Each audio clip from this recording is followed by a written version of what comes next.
Hey, first and foremost, we can give all praises and glory and honor unto Yahweh, Bahashim, Yahushai, Bahashim, Rakakudash, double honor to the elders and apostles, a great millstone for ruling well and teaching us his truth. And peace and salutations to all you Akim and the Highways and Bowers doing his work sincerely and faithfully. I'm the brother I'm one, coming back with another show. It's going to be dealing with in 2nd Ezra chapter 9, verse 1. And it says, He answered me and said, Measure the time diligently in itself, when thou seest part of the signs past, which I have told thee before. Then shalt thou understand that it is the very same time wherein the Highest will begin to visit the world which he made. You know? So it's showing you that the Lord's saying that now this is the time he's visiting the world. How is he visiting the world? Let's find out.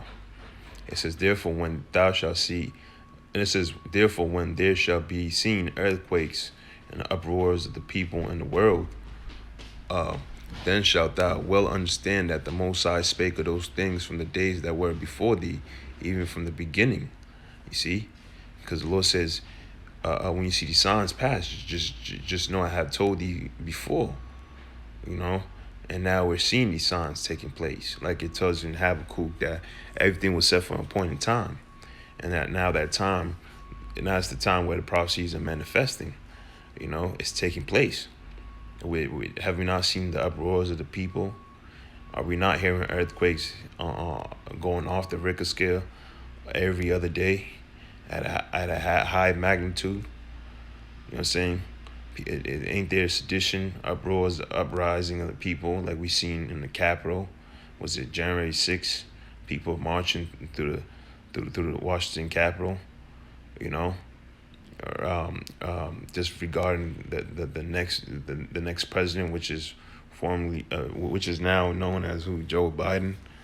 Did we not see people protesting against their government, setting rioting, looting, setting cars on fire in buildings, you know what I'm saying? Fighting with the troops, you know?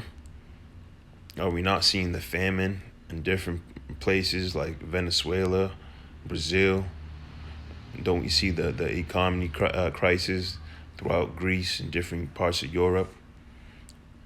You know? Are we not seeing the pestilence?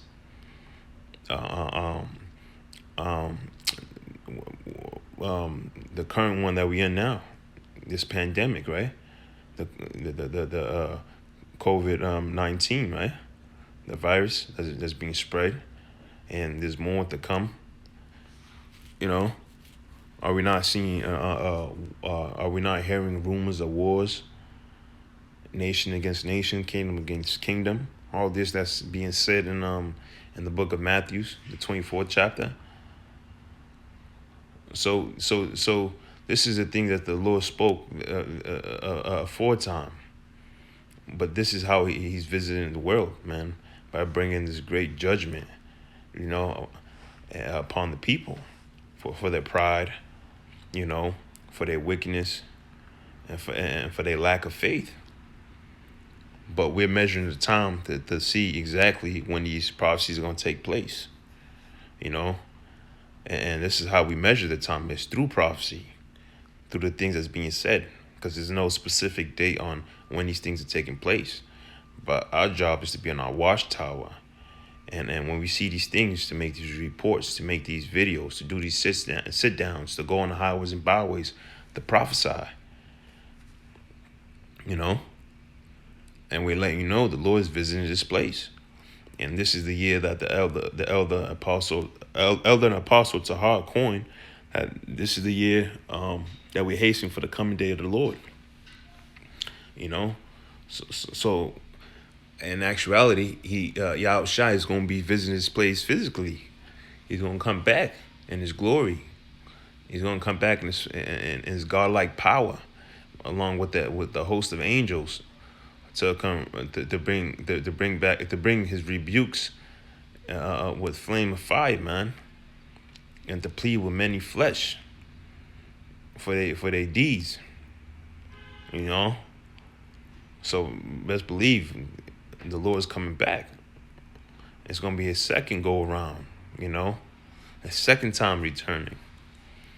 And but we're seeing all these things taking place. So these are the sign. These are the clues to let us know, to let us know the very hour that we're in, which is the indicator of what? The end times, the end of this rulership, the end of Esau Edom's rulership, where America is the last empire that stands in his stead, in his corner.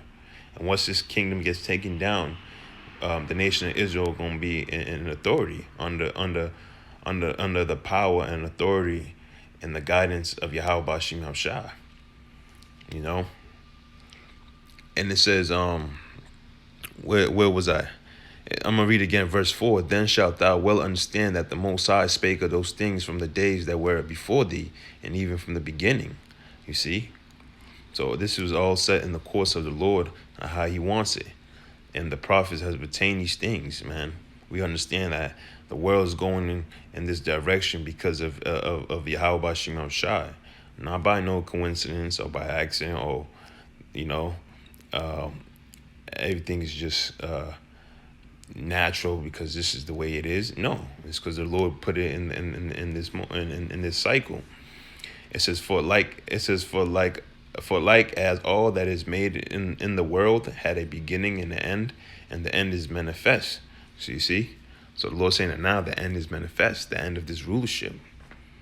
You know, like Scripture says in Second Ezra, you know, keep the word end, right? The end is manifest. Let's look at this real quick. Second Ezra 6 verse 9. It says, for Esau is the end of the world. You see? Because when people say about the end of the world, they're thinking that it's the end of humanitarian, you know, excuse me. It's the end of the world, meaning it's the end of life, you know, the end of society. No. Society already exists. Even when the Lord flooded the whole world back then during the time of Noah, the earth still abide. But then one would consider and say, then what is ending? What end is manifesting that we don't that the scriptures are talking about? Well, I'm getting it right here. Second Ezra 6 and 9. For Esau is the end of the world, meaning the end of his rulership, and Jacob is the beginning of it that followeth. You see? So when these devils get taken down, the nation of Israel is going to rise. And to further prove it, right? And go in Ecclesiastes 1 and 4. And this right here is the scriptures that back it up to show you. It says one generation passeth away, and another generation cometh, but the earth abideth forever. So the key thing is one generation passeth away, and another generation cometh. Just like when the Lord said of the Babylonians, they ruled, and when their time was over, they passed away, and another generation came. Then the Median Persian came into power. And likewise, when the Median Persian went away, got taken away, then the Greeks and the Romans and so forth, all the way up to this point where the Americans are in power. So the Lord will remove one and will set one up. And this time when he removes Esau Edom, the next and the final setup will be with the nation of Israel, who's going to be ruling forever and ever and ever under righteousness. And it says, going back to 9. So verse 5 says, for like as all that is made in the world, it had a beginning and the end is manifested. Even so, it says, even so, the times also of the highest have plain beginnings and wonders and powerful works and ending in effects and signs. You see, so these are the wonders and the powerful works and the effects and signs that the Lord is showing. You know, and to further prove it, I'm gonna finish this verse 7. Then I'm gonna stick with 6 and jump to Matthew. It says, everyone that shall be saved. It says, everyone that shall be saved and shall be able to escape by his works and by faith, whereby ye have believed. You know, so the Lord made way through his son Yahushua, by doing the works, prophesying and believing and having faith. Because faith without works is dead, and works without faith is dead. But this is the way he set it up to be, for you to go out there and work and to do the will of the Lord and believe. That's why it says that that by the engrafting words we are be able to be saved by the foolishness of preaching. The Lord made it that way. He don't need us, but he just made it that way. Like the elder said, this is the rite of passage that's going to lead to salvation.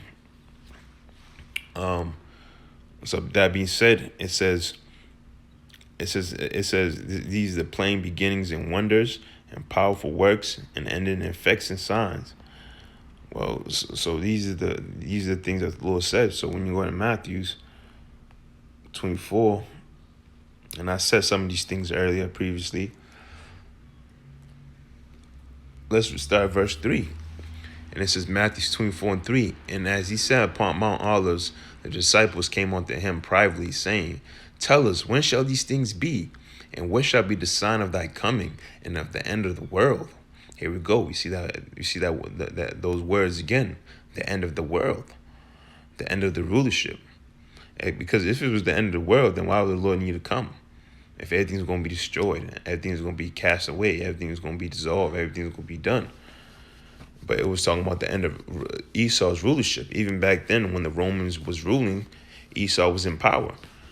But it wasn't the time for the Lord to do all these things. But the Lord did tell him something, though.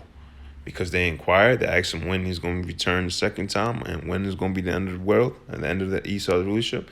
And it says, verse 4, And Yahushua answered and said unto them, Take heed that no man deceive you. For many that shall come in my name, saying, I am the anointed, had deceived many. So that's one of the signs. He says, watch out for false prophets, in other words. In verse 6, he says, Ye shall hear wars and rumors of wars. See ye be not troubled, for all these things must come to pass, but the end is not yet. Are we not hearing the wars and these skirmishes and these threats between these nations, between Russia and China and Iran and North Korea going against America and Israel and their allies? Are we not hearing North Korea testing missiles and telling America they would dare for them to come through their no-fly zone or their area or their port or whatever it is, or if they even lift a finger to do something, that they're going to retaliate? Are not Russia and them doing military drills and whatnot, and having interest in ties with Iran? So if America would do something to Iran or anything, that these other nations would join rallies and come against America, and join force and come against Babylon. So these are the rumors of wars. When Donald Trump was in there sending strikes, destroying, killing the general from Iran. But all these is things that's leading up, because the scripture is going to tell you at the end. So it's the beginning stages of all these things taking place, but it's going to reach its climax, and then that's when all hell's going to break loose. Because all it takes is a click of a button, to launch missiles, nuclear missiles that's going to wipe out a whole land within 27 minutes. That's all it takes. But the Lord is he's building up the storyline, the dialect between the two nations, which is going to get interesting, because at the end of the day, they're all going to go to war. You could count on that, It says, you shall hear wars and rumors of wars. See you be not troubled, for all these things must come to pass. So it's going to happen. It must come to pass, but the end is not yet. It says, for nation shall rise against nations, and kingdom against kingdom. And there shall be famines, pestilence, earthquakes in diverse places. And this is the point I want to get. And all of these are the beginning of sorrows. So the Lord saying these are the beginning of sorrows. It didn't say this is the midpoint or the end point. It said these are the beginning. So there's more to come.